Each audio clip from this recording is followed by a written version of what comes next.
চাচা পরিবারে কতজন আপনার? ধরেন 12 জন। 12 জন। জি।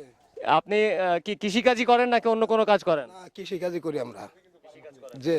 তো আপনি মানে যা কৃষিকাজ করছিলেন এবার ফসল কি ঘরে তুলতে পারছেন না তুলতে পারেন না? ঘরে তুলতে পারিনি, সবই ধরেন পানিতে ডুবে গেছে। সব ডুবে গেছে। জি। আচ্ছা। কি বলে আপনার এখন তাহলে কিভাবে চলবেন কি মনে করতেছেন? এখন কি বলছো না, এখন ধরেন আল্লাহ এখন কোন রকম দিন পাত কোন। ভরসা শুধু। জি, আল্লাহর উপর ভরসা। অন্য কোনো উপায় কোনোভাবেই কি করা যায় না বা এখানকার কিভাবে কোনো সাহায্য পাচ্ছেন কি পান নাই এখনো? ড্যাফোডিল ইন্টারন্যাশনাল একাডেমি থেকে আসছে। আর বলার কি, আমাদের তো সব ডুবে ডুবে, আর বলার কি, বলা এখানে আল্লাহর উপর ভরসা করছি। ছেলে কাজ করতে গেছে এক জায়গায়, যাওয়াই গেছে এক জায়গায়, কি করে ধান তো বাঁচার লাগবে, ধান পাট তো সবই গেছে।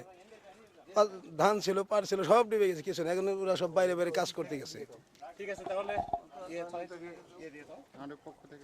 ড্যাফোডিলের পক্ষ থেকে খুব অল্প অল্প পরিমাণ টাকা আমরা আপনাদেরকে দিয়ে যাচ্ছি। হ্যাঁ। মেয়ে সালে সদনা থেকে 21 টাকা পাঠাই দিছি। আর এই যে আমরা মেয়ে এই সাওয়ালার আমি আছি। আপনাকে 1000 টাকা দিছি। আমি একেএম ফজলুল হক কবিরাজ, 3 নম্বর 5 নম্বর ইউনিয়নের আমি নবনির্বাচিত চেয়ারম্যান। আমাদের কাছে এখন ড্যাফোডিল ইন্টারন্যাশনাল একাডেমি ঢাকা থেকে আসছেন। তারা আমাদের সাহায্য সহযোগিতা করার জন্য আশ্বস্ত করছেন এবং আমরা যথাযথভাবে আন্তরিকতার সাথে ওনাদের আমরা দেখাচ্ছি এবং ওনারাও দেখে যাচ্ছে।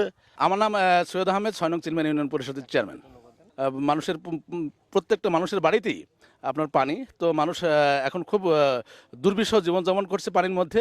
তো এমত অবস্থায় আমরা আশা করছি যারা আপনারা আসছেন এবং আমাদের মিডিয়া যারা আছেন সবার প্রতি আমরা দৃষ্টি আকর্ষণ করছি যাতে আমাদের এই বানভাসী মানুষকে সহযোগিতা করা যায়। এই ড্যাফোডিল ইন্টারন্যাশনাল একাডেমির পক্ষ থেকে তারা ত্রাণ সামগ্রী নিয়ে এসেছেন আমাদের চিলমারির মানুষের এই বানভাসী মানুষের পাশে দাঁড়ানোর জন্য। তাদেরকে থ্যাঙ্কস এবং তাদেরকে আন্তরিক অভিজ্ঞতা এবং সেই সাথে যারা মিডিয়ায় আছেন তাদেরকে সকলের প্রতি কৃতজ্ঞতা জ্ঞাপন করছি চিলমারি ইউনিয়নবাসীর পক্ষ থেকে।